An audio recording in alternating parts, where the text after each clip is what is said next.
Happy new comic book day, webheads. That's right, it's Wednesday. T-minus 15 minutes until that comic book shop behind me opens up, and I'm going to go through and pick out what I'm going to buy. I'm going to share it with you guys, and we're also going to have Facebook shout-outs, so a lot in store. Stay tuned, webheads.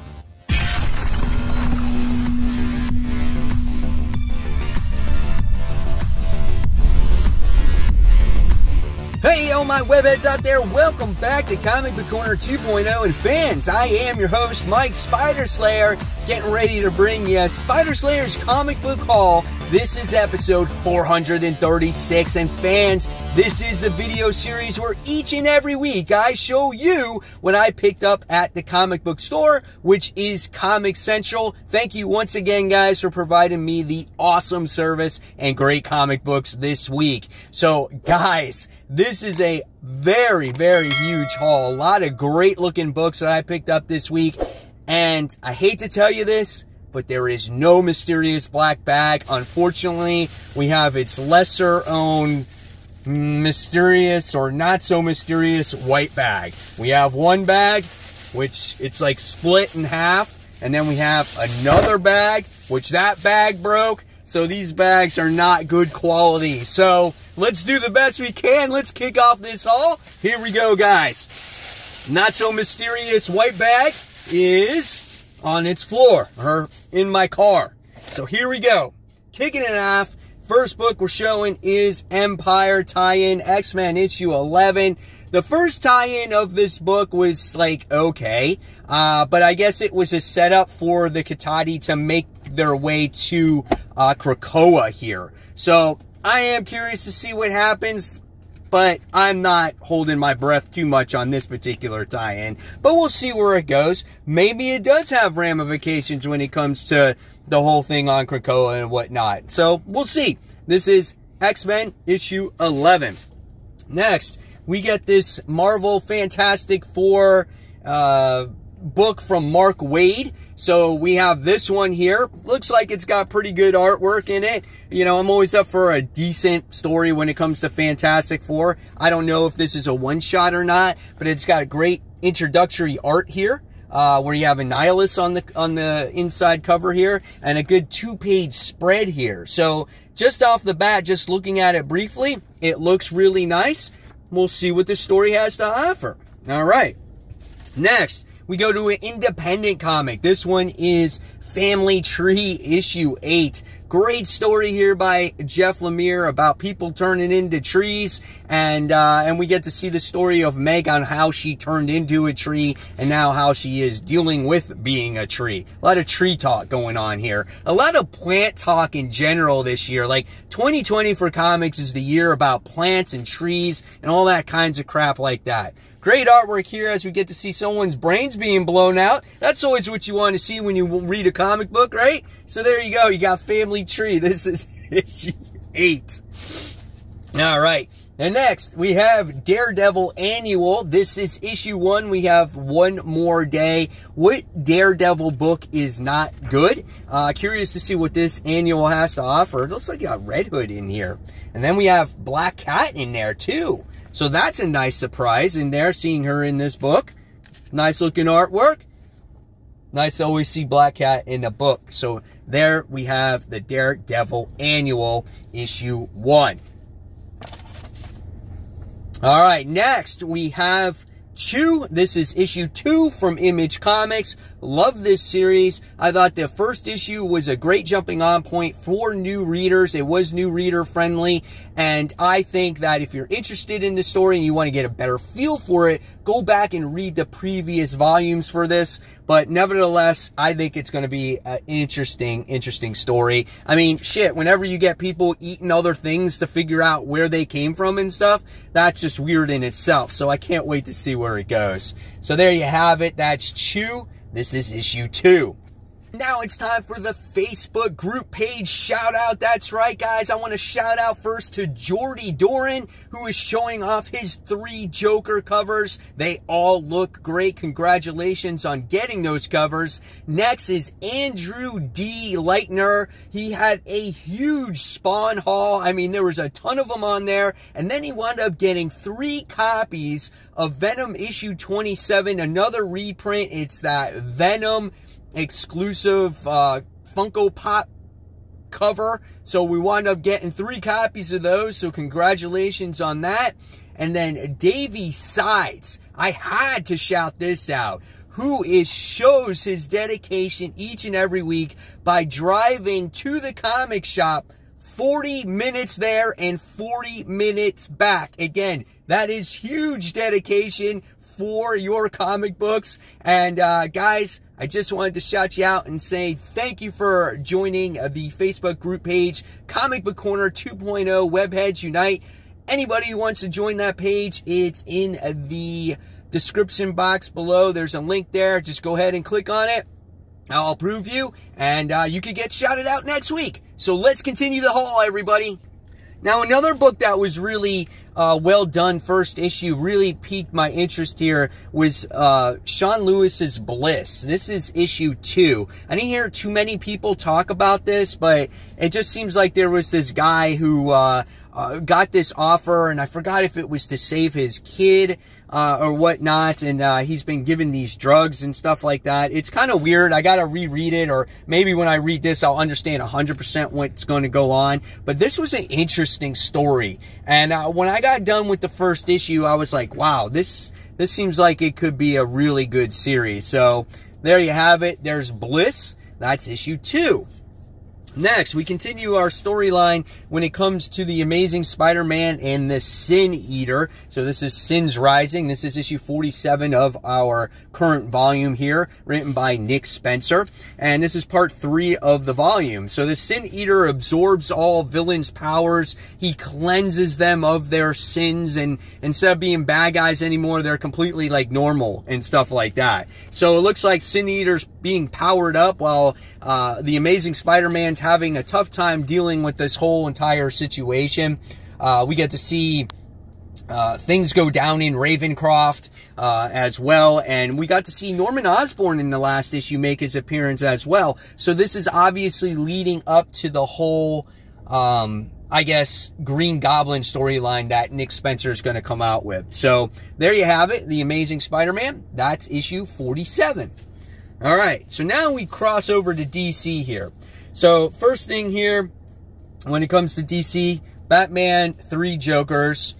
I got this cover right here. That looks impressive. I had to pick these up. The artwork inside of here is just phenomenal.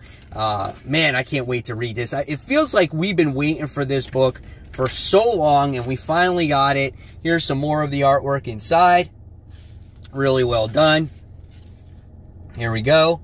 So again, this is from DC Black Label. Looking forward to it. So Batman 3 Jokers. But wait, there's more. We had this cover. And I wound up getting this cover. That one's cool as he's holding the dynamite, right? And then I wound up getting the cover with Batman on it, as he's got blood all over the cowl, which I think is cool. And then I got the traditional cover with him holding that crowbar. So I got all those covers for 3 Jokers. I'm excited to have them all in the collection. It's like a whole set now that I have. All right, so continuing on with the DC books here, we have Suicide Squad. This is issue 8. I voiced my concern, my opinion when this book was announced. I was getting canceled by Tom Taylor. So I'm going to enjoy whatever's left on this. The last couple of issues of this have been absolutely phenomenal. And I'm just curious to see how Tom Taylor's going to wrap this up so quickly.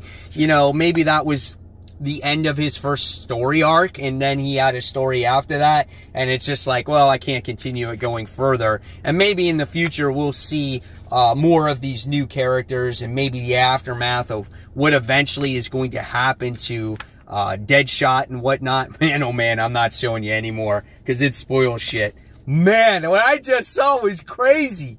So Tom Taylor does a great job on that book. Man, I wish you guys, if you haven't read it yet, it will come out in trade eventually. Read that trade when it comes out. All right, next. Teen Titans, issue 2, or annual 2. I was Batman, or I was Robin. Sorry, I'm not Batman, and I wasn't Batman, but he was Robin. So, in this issue here, it looks like now this continues after the last issue of Teen Titans, where Robin is basically just, he's just not looking right now. He thinks that fighting crime is not the right thing to do, and to solve things is to murder the bad guys. So Batman is getting involved. Here we got some nice looking artwork in this issue here, and this is another book that's ending, and I'm disappointed with this because this was a solid read, a solid team, great character development. But again, I'm going to enjoy what's left of this run, and yeah, we'll see where it goes by the time it ends. So that's Teen Titans Annual issue 2.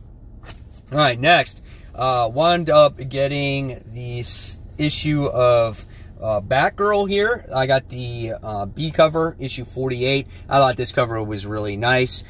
This is a Joker War tie-in. The last issue, we got to see Joker going against Batgirl, and that was a pretty interesting battle. And I'm curious to see how they tie this all together when it comes to those timelines. I keep mentioning that, but that really bugs me in this situation. And I wonder what happens to Joker here. And again, there's a lot of questions when it comes to this issue and this tie-in in general. But we get to see, it looks like, you know, Barbara has recovered here. So, I don't know. We'll see what happens. Batgirl issue 48. All right, next. Haven't read one of these in a long time, but this is Red Hood Outlaw issue 48. But again, the only reason why I'm picking it up because of the Joker War tie-in. This series is ending very soon. Liddell will not be on it. We'll get a new creative team. It looks like Brett Booth does the artwork. I love his artwork. So whenever he does it, I think it's a visual treat for me. And check out his Joker when he draws it. I love his over-exaggerated faces and just all the detail he puts into his characters. I loved him when he was in Batman Beyond when the Joker returned. So whenever he does the artwork, I tend to gravitate to picking up those issues. Really well done here. So looking forward to this tie-in, Red Hood Outlaw. This is issue 48. So this book came out last week. This is Transformers The Terminator issue 3, but they wound up getting the B cover, and the series is okay, but this cover is badass, right? We got the Terminator, and I just had to pick it up for that. That's all I got there. And next, I wound up getting another DC book, Wonder Woman issue 761. The variant cover here. This book is absolutely gorgeous. My gosh. The colors are more like a beige or a light beige, black and whites. And then you just got those little bit of blue that comes through on her eyes, and it really makes the cover stand out here. Beautiful cover, so soft, awesome, awesome cover. I'm going to get off the cover and I'm going to talk about the book. The book itself right now is really well done. Has Maxwell Lord in it. There we got the cheetah. Nice artwork in this series as well. This is good. This is actually better than I think the current artist on there. But yeah, so it looks like Wonder Woman's working with Maxwell Lord because in the last issue, you know, people were blacking out and they were being possessed, and then it happened to Wonder Woman at the end, and she wakes up and she's like, holy shit, she's like, I just destroyed tanks and soldiers and buildings, and she thought they were like parademons and all that stuff. So that's how the last issue ended up. So I'm curious how it picks up from here. So again, issue 761 with that badass Wonder Woman cover. All right. Next, we go on to a few independent books, and this one goes to Boom. Here we have Mega Man. This is issue 1. I'm a huge fan of Mega Man 2 back in the day when I used to play video games all the time, and I felt like this is definitely a good jumping on point for a fan of that franchise, and I want to see what Boom does with this. It's called Mega Man Fully Charged. And here's some of the interior artwork in here. Definitely anime inspired, like you would expect from a book like Mega Man, right? So let's see if I get some other stuff. I want to see actual Mega Man himself. There he is. So he's a little lengthy. I didn't expect them to be so lengthy, but nevertheless, I want to see what this book has to offer, and hopefully it's a solid story. So there we have that. All right, next, and stay tuned for the item that's in that other mysterious, not so mysterious white bag. All right, next we got Lock and Key. Issue 1, this is Impale, Battle and Go, Lock and... It's a long-ass name, I'm not even going to say. It's a Lock and Key book. It takes place well before the timeline of, the current timeline of Lock and Key, but I want to see the story. Anything that has to do with Lock and Key, I'm a huge fan of. We got the same creative team on it, so Joe Hill writes it, and so when I found out he was writing it, I'm like, I'm buying it. So, can't wait to see what this story has to offer. Love to see another, like, huge volume of this, right? So, there we have it. And then we have AWA books. So, we have Year Zero, issue 4 of 5. Wonderful series. This got picked up for a volume 2, which means that AWA is doing very well, and their people are invested in their books, and they want to see more of these stories. This is a great series where we see a point of view of like 3 or 4 different people, and we get to see them dealing with the zombie apocalypse. And I can't wait to see what volume 2 has to offer. Maybe there's more people, or how the plague actually started, or whatever. But that's Year Zero, issue 4 of 5. And then we have Red Border, the conclusion to this story, and this story is absolutely phenomenal as well, about kids escaping the border from people that were chasing them, and then they got, you know, they got great hospitality from people, and you thought that they were okay, but no, these people are a bunch of crazies, and now our good guys are running away from these crazies, and then man, all hell breaks loose in this story, and it is a great book with phenomenal artwork. It's just awesome, and it's something that you would definitely watch in a movie if you saw it. There's some more action scenes in there too. So great book. So there are the comics, and then I put this on pre-order a long time ago in my comic book shop, almost 2 months now, but I wound up getting this PX Previews exclusive Absolute Carnage Funko Pop. This is the oversized one. This one looks pretty cool. Again, Absolute Carnage. This is one that I'm going to take out of the box. It's got a nice base, so it will stand properly, and it's bigger than your normal Pops. So there you have it, and there's the back of the box, because that's what you get to see there. So that came out today, so I'm excited to have this in the haul as well. And there you guys have it. There's the humongous haul for the week. Hopefully you guys enjoyed it. Remember, if you want to join that Facebook group page, just go on the Comic Book Corner 2.0 Webheads Unite. It's in the link below. I'd love for you guys to join it, and I could possibly shout you out next week. So until next time, guys, I'm going to leave you more content right here to click. And enjoy your comics this week, guys. Have fun, and I'll see you in that next video. Take care, everyone. Bye.